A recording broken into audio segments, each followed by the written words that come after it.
Hello， 大家好，我是麒麟。上期说到祁煜横空出世，拿惊世骇俗的实力，瞬间收获一名小弟杰诺斯。随后师徒二人捣毁了邪恶组织进化之家，通过了英雄考核，抓住了孤高忍者索尼克。那么接下来又会发生什么有趣的故事呢？废话不多说，进入我们的解说时刻。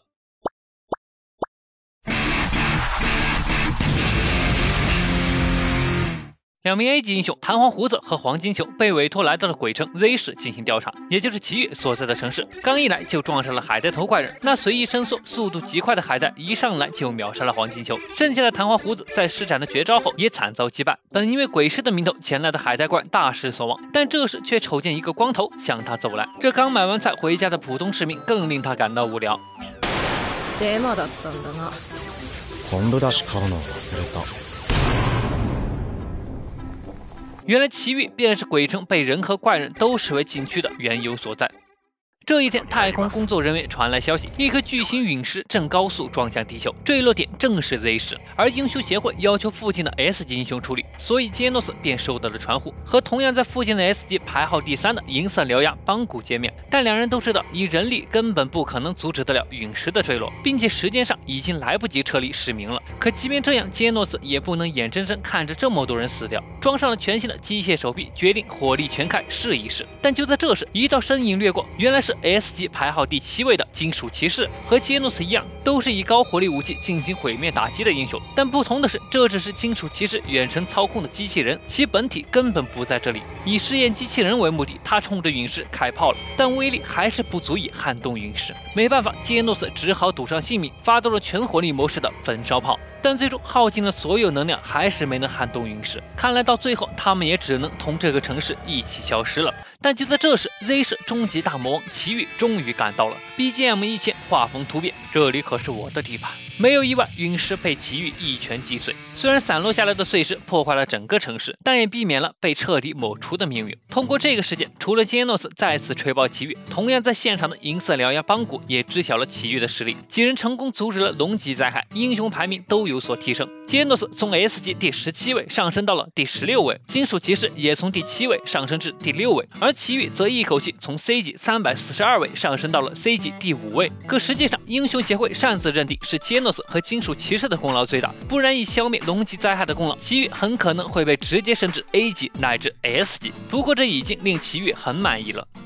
这个时代无时无刻都有灾害发生，陨石事件没过多久，沿海城市又遭到了深海怪物的袭击，但这怪物运气太差，刚一出场就碰上了祁煜，于是这一拳就能干掉怪人的 C 级秃头开始被大家所讨论，但大多数都认为只是捡漏的而已。而那只深海怪物的入侵仅仅只是个开始，随后又是一批深海族怪物的入侵，灾害等级被判定为虎级。正巧在附近的 A 级第11位毒刺拼尽全力击败了怪物后，才发现居然还有个 BOSS 深海王。转眼间协会就更新了通告，灾害等级瞬间被提升至鬼级，因为毒刺已经败了。赶来的英雄都不是深海王的对手，而这时身穿囚服 S 级最后一位性感囚犯越狱赶来帮忙，顺道也放出了同在一所监狱的索尼克。随后 S 级英雄和鬼级怪人之间的战斗就此展开。暴翼开启天使形态的性感囚犯虽然有些辣眼睛，但战斗力着实不弱，逮着深海王就是一顿狂殴。但谁知道这般攻击竟然连防都破不了，性感囚犯瞬间战败。而接下来索尼克接手，虽然力量上敌不过深海王，但凭借着超快的速度，一时间竟占据了上风。可随着越下越大的雨，深海王速度越来越快，体型也变得更大，实力再次提升了一大截。索尼克也逐渐不敌，只好先逃走了。而深海王没有人阻止，直接杀到了市民避难所，准备大开杀戒。避难所里仅有的几名英雄明知不敌，也挺身而出。虽然很快就被干掉了，但也争取了时间。杰诺斯终于赶到了，战斗再次打响，两人的实力似乎势均力敌，杰诺斯能勉强与之抗衡。可谁料深海王使出了反派绝招，攻击路人，逼迫杰诺斯替小女孩挡下了致命唾液，整个身子都被腐蚀殆尽。而就在这关键时刻，一辆自行车砸了过来 ，C 级第1位无证骑士赶到了。虽然明知道就连 S 级英雄都败在其手下，但这一刻他还是挺身而出了，因为已经没有人能挡在前方了。他知道作为 C 级英雄他赢不了，但这根本就不是能不能赢的问题，而是作为英雄就必须挡在前方。因为英雄二字并不是实力的象征，而是一股不屈的精神。这一刻即便没有人相信他能打败深海王，但此刻大家都在替他呐喊，替他加油。不管结果如何，这一战他已经胜利了。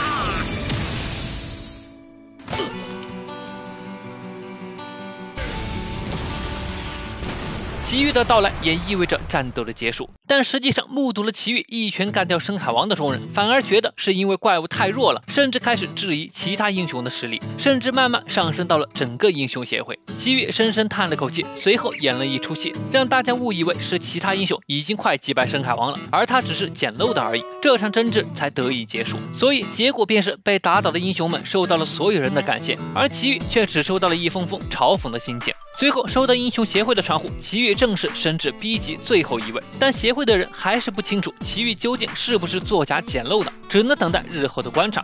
深海王事件结束后，城市又恢复了运转，但料事如神的神婆预料到了一场史无前例的大灾难即将来临，这一次将会是整个地球的危机。英雄协会紧急召开了 S 级英雄会议，当前人类最强战力几乎都在这里了。S 级第17位性感囚犯，第16位魔鬼改造人，第15位金属球棒，第14位背心尊者，第13位闪光的 Flash， 第12位警犬侠，第11位超合金黑光，第10位诸神，第9位驱动骑士，第8位僵尸男，第7位 King， 第6位金属骑士缺席，第5位铜帝，第4位原子武士，第3位银色獠牙，第2位站立的龙卷，第1位爆破同样缺席，还有 B 级63位被杰诺斯叫来的奇遇。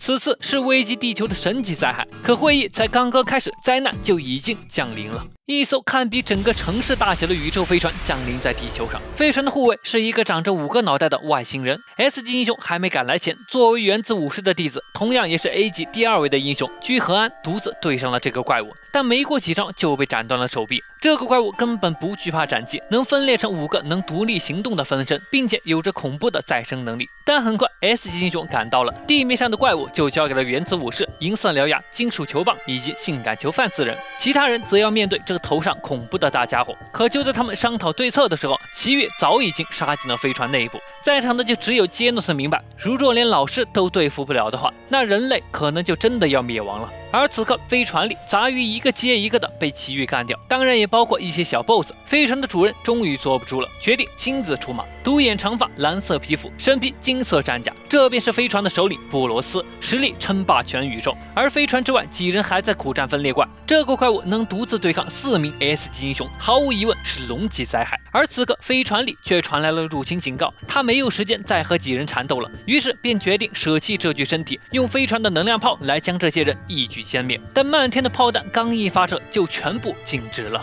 这便是 S 级顶尖强者站立的龙卷，虽说萝莉身，但实力非常强大，不仅拦下了炮弹，还如数奉还了回去。人类的反击正式打响了。经过了一番苦战，他们也摸清了这个分裂怪的弱点，只要毁掉他体内的蓝色珠子，就能消灭他。而此刻飞船内部，奇遇也终于来到了最深处，宇宙霸主波罗斯也正等待着他的到来。开打前必定比比半天的定律，得知原来波罗斯带领着盗贼团在宇宙里烧杀抢掠，终于没有人敢反抗他，于是便成为了宇宙霸主。但这样却令他体会到了无聊的痛苦。而这时一名占卜师告诉他，在这名为地球的星球上有着能和他抗衡的存在，所以他花了整整20年的时间来到了地球。在看到奇遇之后，果然没错，他一眼便看出了奇遇那恐怖的实力。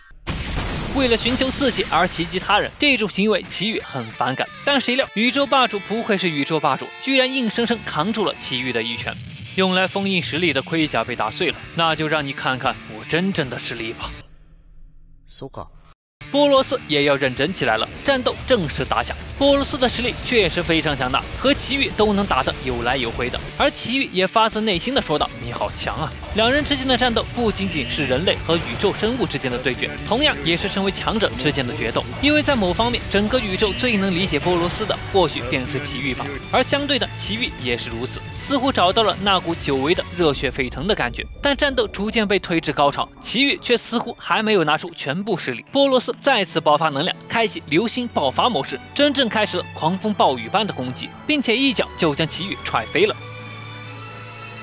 这里没有声音，没有空气，原来这一脚竟然直接将他踹到了月球上来了。还别说，挺好玩。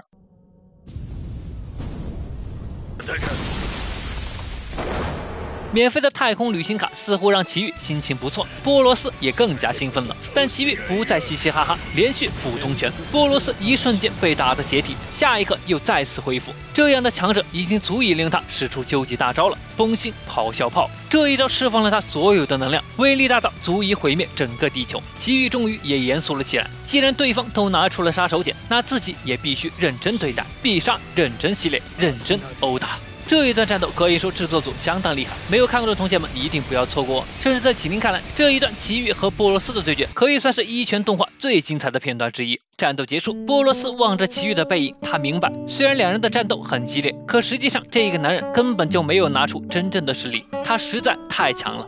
随着两人的战斗结束，飞船受到了破坏，坠落而下。其他 S 级英雄不明所以，估摸着是龙卷那一轮轰炸破坏了飞船，但总之他们已经胜利了。这场预言地球毁灭的神级灾害也终于结束了。